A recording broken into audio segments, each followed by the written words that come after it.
Yo, yo, yo, yo, yo. Yo, boys. How you doing? I am on the last day of the Jutland trip. It's been fun. It's been long. It's been tiring. Um, Yesterday was fucking exhausting. Like, we got to the Airbnb. Why did it just reconnect? Oh, we got to the Airbnb like 22 something. I was so exhausted. I was so pooped. I the day before that I had woken up at 3, and then we went and drove everywhere. And then I woke up at 3 again the day after. So I was awake from 3 to 22. Well, I was awake more than that because then as I talked with you guys, then I had to brush my teeth and all of that jazz. So I think I went to bed around midnight. So that was a 21-hour day. Not the longest I've had, but the longest I've had in a while. And I definitely don't want that long days anymore. It's terrible, terrible, terrible. But it was all a good day. We saw a lot of nice things. Um, and right now I'm in an Airbnb, uh, which is for sale, and I always find that interesting. Like I love. Um, if you hear those sounds, I'm sorry about that. That's my messenger. I love like houses and real estate, and I'm so curious how much are they selling it for. So now I'm looking it up, and it costs like $100 a night. Oh, it's been for sale for 822 days. Jesus Christ, this area doesn't seem like a hot market. But to be fair, it's also not that great of a deal. Okay, so yeah, okay, you can get some really cheap things here. Okay, so something really fucking awkward happened. So I had in my mind we were going to number 8. So we pulled up at number 8, and I looked at the picture and like, okay, it looks like this, and it's in like a suburb or like a villa area, like housing area. So all the houses look different. And so I was like, okay, this is the picture, this is the right place. So we started looking, and I went in the backyard for the key and looked everywhere and so on. And I wrote her and so on, and then I double checked the address, and I was like, oh, we're not going to number 8, we're going to number 4. Motherfucker, that's awkward. Like I've just rummaged around a random person's home trying to find a spare key, and if I had found a spare key, I would have gone in and was like, "Wow, why is there all this shit here? This is a weird Airbnb. Like, get rid of this." And why is there like it would have been a real like I was so curious why there was a car parked there, but you never really know with Airbnb. Sometimes like the owners just have some of the house, or they live in a house close by and maybe they needed a parking space or something. I don't fucking know. But I'm so happy that we didn't find the spare key and went into the wrong house. I already find it so fucking awkward that we just rummage around a random house trying to get in. And as soon as I found out it was the wrong house, I was like, okay, we out. Like, oh, let's reverse. Like, ooh. And we got out of there so fucking fast. Like, Jesus Christ. I was so embarrassed. It was so awkward. Really didn't enjoy that moment. But hey, we found the right house. And from what I can see, they just need to rent it out 12 days a month, and then they have the house for free. So it was like at these prices. I don't. How much does Airbnb take? Airbnb cut. So just 3%, and then like the host pay 3%, and then the guest have like a 14% surcharge or something like that. Yeah, that's not too bad for the host, and the guest. I don't know. I didn't mind it. It wasn't that much in my opinion. Interesting. So yeah, but Airbnb is also crashing or something, isn't it?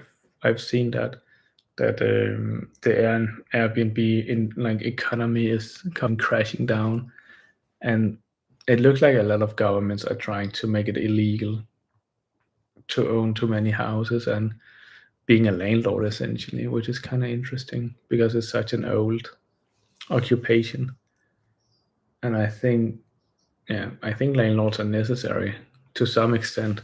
Like there's all, I also know there's bad examples and there's bad cases and so on. And especially in America, there's a lot of price fixing is going on, so they're increasing the rent like unreasonably high and really abusing the system and abusing the tenant. But I think that's just America being America, to be honest. Yeah, I don't know. So, Deadlock. What do I think of Deadlock? I played it 2 days now. It's been a couple of days since I played it last. My first day, I was feeling great initially, but then I just crashed relatively fucking fast and I started feeling like shit. But because I had a lot of viewers, I kept going. Um, because it's nice to have a lot of viewers, and it was a record day for me. It was really, really nice. Thank you, everybody. Love the support. It was rough going with McGinnis. I couldn't really get it to work, and I played it wrong a lot of times, I think, and I just didn't have the mental capacity to really get past it and make it work. And then my last game, I played 7, and he just feels like such a noob stomper. Like the ultimate is so fucking strong. It's almost stupid. He's probably also easily counted when you get up to the higher ranks or whatever, up to the good players. And McGinnis counters 7 quite hard, in my opinion. So he's definitely not impossible or anything, but he's just a noob stomper champion. And I feel like there's always at least one of those kind of thing, like those kind of champions. You also have it in Overwatch. You don't. I don't feel like you have it in Team Fortress 2, to be fair, but you have it in MOBAs as well. Um, I think it just comes with the territory because they're really, really strong because people don't know how to like counter them and play against them, and usually in MOBAs they just get countered instantly once you stun them. That's usually all it really takes. It's just one good stun. Um, I'm not sure if you can take 7 out of his ultimate, but I think you can just deny him with a McGinnis wall, and there's probably other things you can do, and you can just get the fuck out of the way as well. You don't have to stand in his ult. It is like a potentially what is it called?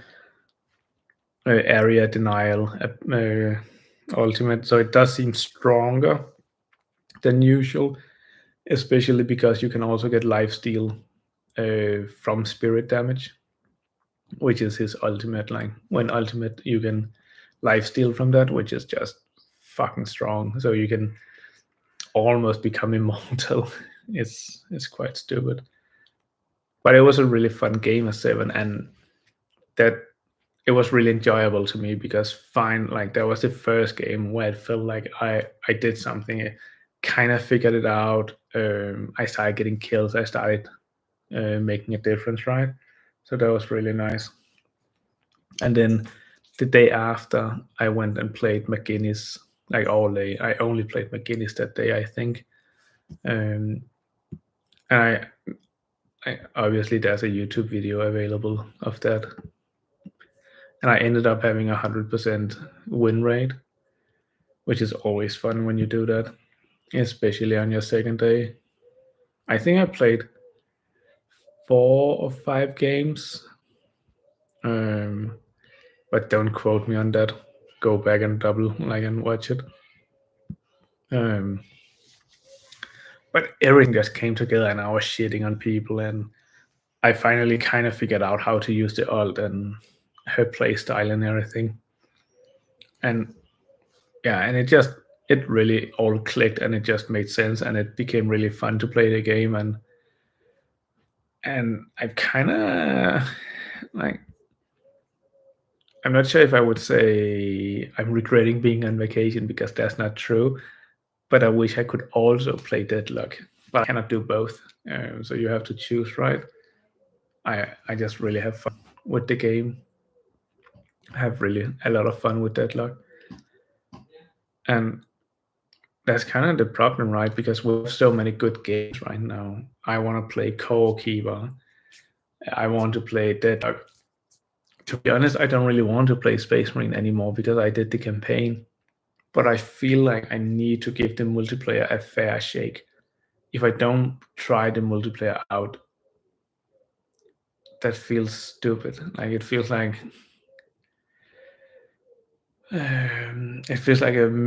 like missed opportunity, a lost opportunity, right? Because I have no idea if the multiplayer is gonna be good or pure shit. Um, but I know I didn't enjoy the combat in the campaign. So yeah, so it feels more like something I have to force myself to do. So if you notice, I'm multitasking, so I'm putting on bedsheet covers and such while we talk. Then I don't have to worry about that later.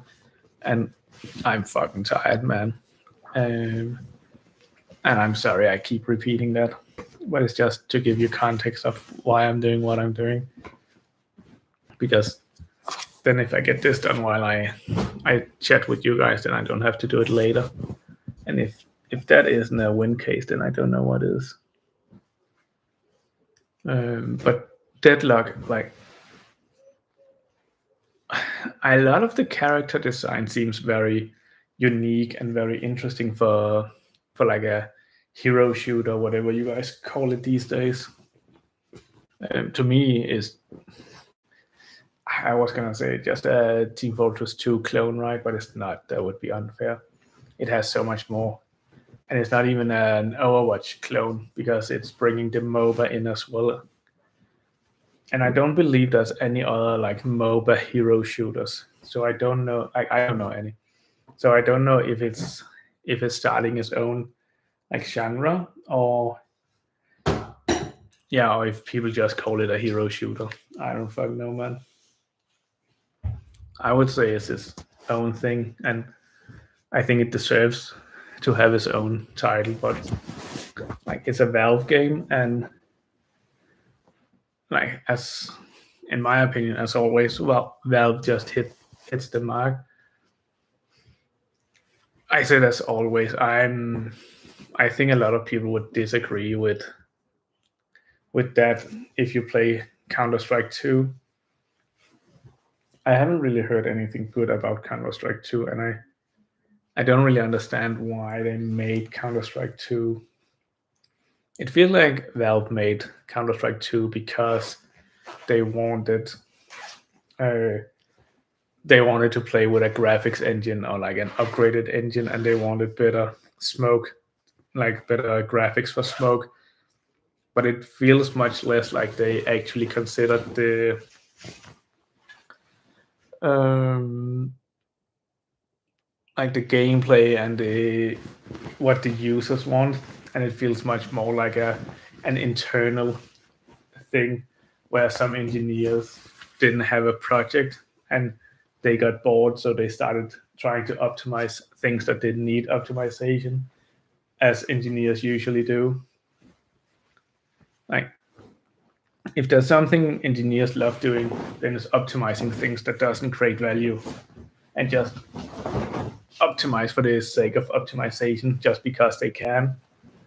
And that is like, my primary job is just to kill their dreams and and make them create value for the business instead of just playing around with whatever they want. And yeah, I think that's kind of what led Counter Strike 2, and I might be completely wrong here. But and I haven't. I think I played Counter Strike 2 once or twice, And to be fair, I haven't played Global Offense in a long time, so I'm also not the best judge of that. But it just felt like not that great. Yeah, it felt like a waste of everybody's time. Okay, boys, almost done with the bed covers. Just need this duvet that you guys are on. Yeah, try to move you over here. Then you're gonna get like a side angle, all cool and everything.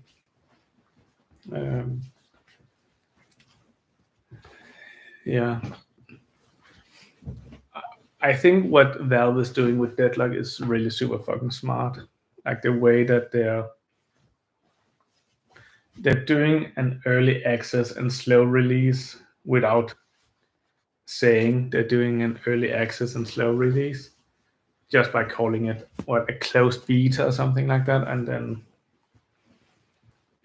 everybody can invite like one friend or something like that, which just ensures it spreads out slowly.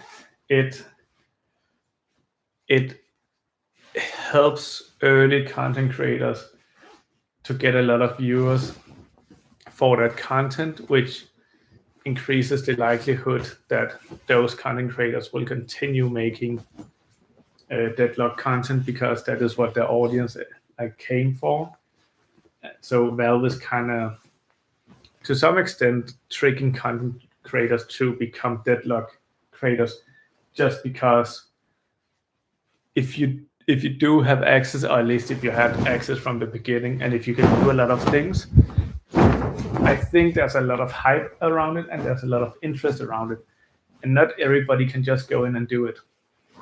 It is like a closed ecosystem for now, and I think it has a lot of players. I'm gonna Steam chart it after this, but um, I think it has much more hype and much more interest than it has availability. And we all know how supply and demands works. And I think it is a game with a lot more demand than supply, especially right now, which for content creators just makes it easy to make content that gets a lot of views. And I am saying this with absolutely no facts and no data, just pure speculation and pure theory. So take everything with a grain of salt, please.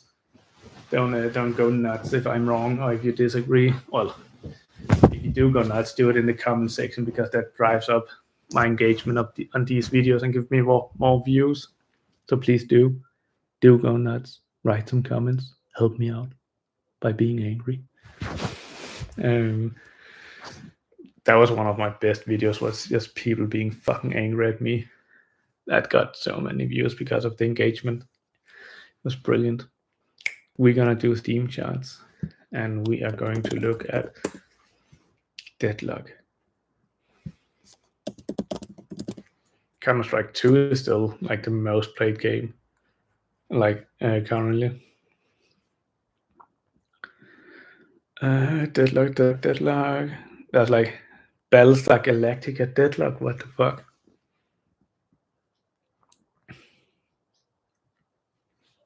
But there's not a game that's just called Deadlock, and it's not called like. Now I have to look this up. Why can I not find it? Is it called like? Okay, so it's not that one. So there's two games on Steam called Deadlock. I actually thought you had to name your thing something unique to get it on Steam, but I guess Steam doesn't really fucking care about that. Is it because Steam charts don't have early access games? I don't believe that's true. I think you're wrong about that. So what is Deadlock? Oh, which one of these is Deadlock. Because apparently it's not that uncommon of a name. Deadlock player count. Okay, so I could find it here. Jesus Christ, there's a shit ton of players. And it... Okay, that's way more than I thought there was. So players right now is 128,000. Like, what the fuck, guys? That's a lot. That's a lot of fucking players. All-time peak is 171,000, which is also a lot. But it just has a very, very healthy chart. And so, like, average, it is uptaking. It is very, very strong. The chart is looking kind of weird. Like, it is way too stable, and then it gets very jaggedy. And I would expect it jags because it should go like this, because you don't have a lot of players on all the time. You have high times and low times. That's just how the world works. I grabbed the wrong water bottle. I need to grab the one with water. But we'll be back home tomorrow, and we'll be playing some Deadlock, I'm quite sure, and probably some Core Keeper. Like, I am ready to kill one Titan, and then I need to farm some Scarab wing covers, and I need to farm approximately 2,000 of those, unless I can dig them out of the ground. And I'm hoping on digging them out of the ground, to be honest.